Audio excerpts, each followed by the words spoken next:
welcome back to the podcast. And today we are talking about interviewing. By the end of today's episode, you will understand how to nail a project manager interview so that you walk out confidently knowing you're going to get an offer. This is not an episode about answering interview questions. This is about the subtle things that quietly disqualify you and how to fix them. So if you're landing project manager interviews consistently, but you're having a hard time converting the interviews into offers, you might be tempted to think that you're just bad at interviewing, or maybe there are inside candidates, or maybe it's just not fair. But those things aren't actually the problem. I see this pattern in people who come to me all the time and tell me that they're struggling to get interviews to convert to offers. And here is what I see, especially in first-time project managers. They pop just enough project management jargon into their resume to get past the gatekeeper. Or they get a referral because they're really good at networking. But once they're in the room, that confidence drops. Everything is stripped away. Here's the real problem. You don't know how to confidently position yourself as a project manager. This is not something that people can self-assess accurately because it is very hard to read the label when you're inside the jar. And I really want to talk about the word confidently here because you can have all of the experience in the world and you can have the best examples, the best stories about leading projects. But if the confidence behind those stories is missing, then you're not going to convert the interview into an offer because here is what's going to happen. You're going to freeze. You're going to ramble. You're going to over-explain tasks instead of explaining decisions, ownership, and leadership. The problem isn't your experience. It's the way you're framing it. So in order to understand what is happening here, it's very important to understand the psychology of decision makers. And we want to think about this from the perspective of hiring managers. What is going on in their brains, or what is going on about the brains? So here is the thing about our brains. Thinking is expensive, and it is expensive in terms of calories. Why does that matter? It matters because our brains are wired to conserve energy. This is how we've survived as a species for so long. We need to conserve energy, so our brains are optimized for that. So if an interviewer has to work really hard to understand your experience, to connect the dots, or to justify why you're a fit for the position, their brain will default to the easiest option, which is passing. Strong candidates don't win by being perfect. They win by being obvious. And here's how I like to frame this. Hiring managers are swimming in candidates that look qualified. In today's day and age, where AI can adjust your resume and make you instantly look like the best candidate out there, or where companies are promising that they will auto-apply to 100, 200 jobs a week for you, what do you think that's doing to hiring managers? They are getting an absolute influx of an overwhelm of individuals who look qualified. They're swimming in a sea of these people. What we want to do is to make you look like the life preserver, the little little white life preserver that is floating out there. And obviously, if you're drowning, the first thing that you do is reach for that life preserver. That is you. We want you to go in clear and structured so that you can reduce the cognitive load on that hiring manager and make it easy for their tired, exhausted brains to say, yes, this works. So remember, if an interviewer has to work hard to understand your experience, their brain is going to default to the easiest option, passing. So another little thing about the psychology of hiring managers here. A lack of clarity from you is going to read as risk to them. So what's happening here? Hiring is expensive. It is expensive to companies. here's the rule of thumb that you might not know. The general guidance is to take base salary and add 33% on top of that. And that is what a candidate, what a qualified hire actually makes or is costing a company every single year. So think about that. If your salary is $100,000, you're actually costing the company $133,000. That is a lot of money. So there's that. Hiring is expensive. It's also incredibly time consuming. And as we talked about, hiring managers are stretched thin. They have more information coming to them than they ever have before. They have a problem and they need it solved immediately. So it's also really time consuming. And then the final thing here is that the quality of a new hire directly reflects the hiring manager's capabilities. If they hire the wrong person and the candidate comes in and they make all kinds of mistakes or they aren't as qualified as they said that they were, that is instantly going to make the hiring manager's credibility take a hit. And sometimes they're just not willing to do that. So if you aren't able to clearly articulate how you add value, how you solve the types of problems that the hiring manager is experiencing, they won't risk their reputation on you. They'll skip to someone who can articulate it better. And this is why you often see people who are less qualified getting offers. It's not about qualifications. It's not even about experience. It's about positioning. So here are some of the common mistakes I see when people are getting into interviews. The first one is that they are psyching themselves out before the interview. Here's some things you might be thinking when you're getting ready to walk into an interview, whether it's in person or virtual. Things like, oh my gosh, I'm worried they'll see through me. Do I even sound project managery enough? I've never had the title. Ooh, I'm lying about my experience. You're worried about authenticity. And here is the thing. I really want to focus on this authenticity piece because I hear it a lot, especially in first time PMs who have never had the title before and they're trying to make that jump. This is inauthentic. It doesn't feel real. It feels like I'm lying. That is anxiety dressing itself up as nobility. Your brain is trying to keep you safe. That's what it is designed to do. Conserve calories, keep you safe so that you can live another day. That's its whole purpose. So it's wanting to keep you safe here, and it automatically just comes up with a story. And that story is, I'm lying. And that kind of protects you because what it does is it keeps you playing small. And by playing small, it's less of a risk. And what I mean is that if you don't actually get the offer, you can just tell yourself, oh, it's because I don't have the right experience. This is self-sabotage at its finest, and it is so subtle. It's very difficult to notice. Most people don't notice it. And that is where I come in. I help people identify things like this that are holding them back, keeping them playing small, and are self-sabotaging them out of that six-figure project management role. Now, another common thing that I see and people psyching themselves out before interviews is thinking that hiring managers are trying to entrap you or give you gotcha questions. They're not. Interviewers are people. They are tired people who need a solution to a problem ASAP. I can tell you, having been I am an interviewer. I interview project managers. There is no manual for being a great interviewer.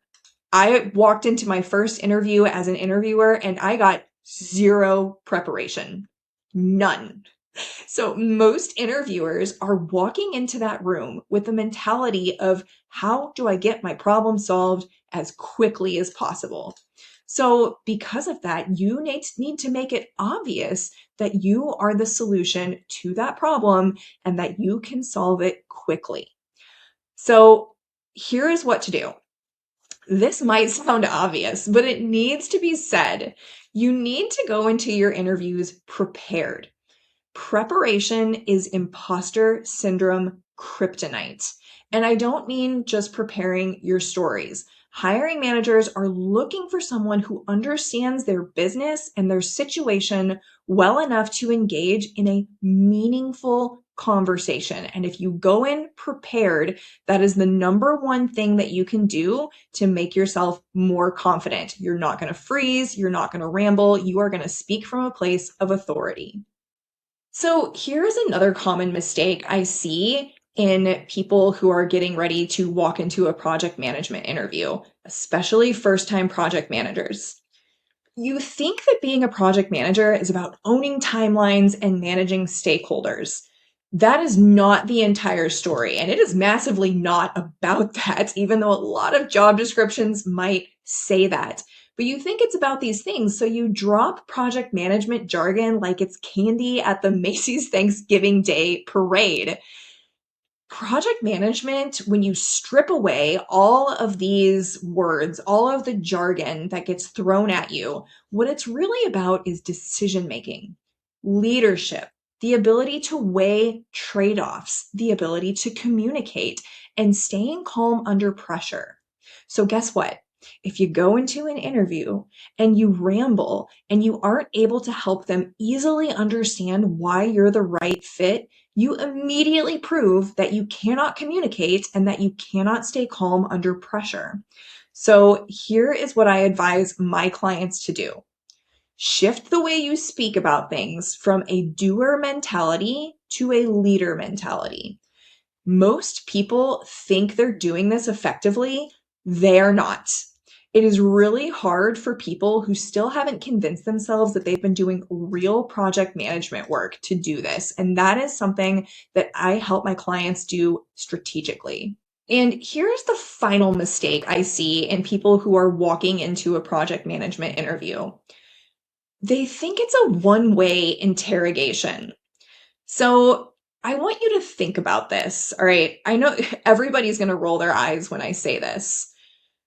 You're interviewing them just as much as they're interviewing you. And before you hit pause and say, I'm sick of hearing this, Kayla, I want to give you a new way of thinking about this because sure, at a surface level, that's true, right? You do need to assess fit. And I think people roll their eyes because it's like, all right, well, I just need a job. Obviously. And that is part of it. That is part of what you're doing here is trying to surface red flags. What really matters is whether you're able to diagnose what is going wrong for them. And that is what I mean by you are interviewing them. You're trying to understand the problems that they're trying to solve, the constraints that they're operating under, and the decisions that they are being forced to make. This isn't about just being more confident or asking better questions. This thing in particular is about showing up like a consultant, someone there to assess, clarify, and advise, not showing up like a candidate who is waiting to be judged, like a sentence to be passed down. And here is the part that most people miss. Interviewers can tell within minutes whether someone is listening for tasks or listening for problems. And when someone is operating from a consultant position, the entire power dynamic in the room shifts. And most candidates have no idea when they're missing it because this isn't about asking questions. Most people think that they're doing this simply because they're asking thoughtful questions. But asking questions is not the same thing as diagnosing problems. Consultant positioning isn't something that you perform. It shows up in what you notice, what you prioritize, and what you connect in real time, especially under pressure. We already talked about this. And that is not something that you can reliably self-assess in the moment. You need someone to reflect that back to you. And that is what I do with my clients. This is why I see so many strong candidates walking out of interviews feeling like they did just fine, but they still don't get the offer. So if that's you, this is exactly the message that you need to hear right now. Now, another thing I see in this one-way interrogation sort of mindset is that you actually misunderstand why you're researching the company. Everybody tells you to research the company, right? Do your due diligence, but you're not just trying to prove that you know more about the company than anybody else. This is not a episode of Jeopardy. You're trying to figure out what the problems are. What makes them lose sleep at night? What problems can't their current team solve under the current circumstances? This is why you're preparing questions ahead of time. And it is so important. It's not to show them that you're interested. It's not to show them that you know random facts about the company. You're trying to set yourself up to gather more information during the interview. And I will tell you, do not wait until the end of the interview to do this. That is a huge trap to fall in. So, one of my recent clients, Hannah, was transitioning from education into project management. She was a teacher. She wanted to move into project management, and she had been looking for 2 months before she decided to come work with me. She had even worked with another coach to have her resume revamped, and she still wasn't getting any success because the resume is not what does it. And that's another common misconception that I see in people all the time. They think if I just revamp my resume, it's going to all work out and my experience will speak for itself. But that's an episode for another day. So Hannah, what was going on with her is that she was having a very hard time identifying what she needed to talk about in an interview and then confidently articulating her experience through a project management lens in a way that demonstrated her values and made it super obvious to the hiring managers that she was going to solve their problems. And when Hannah came to me, she told me she was cowering in a corner and just so traumatized from this whole experience. She felt like she didn't know what to do to be prepared for the interview. So Hannah and I worked together and I gave her a targeted custom feedback plan based on what was happening for her in her interviews.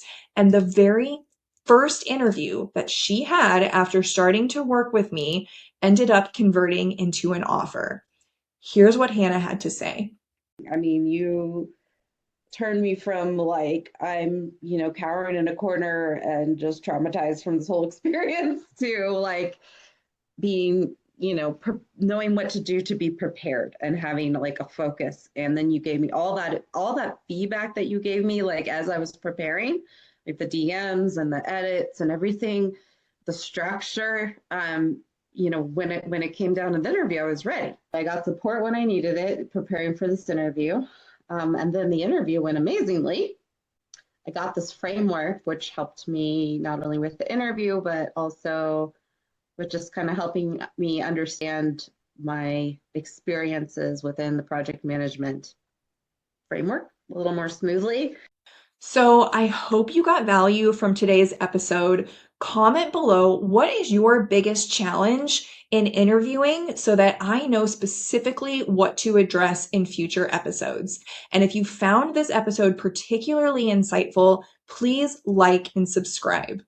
If you're currently landing project management interviews, but you're having difficulty getting offers, schedule a PM path diagnostic with me. Together, we'll diagnose what's keeping you stuck and map a clear path to landing a six-figure project management role. The link is in the description.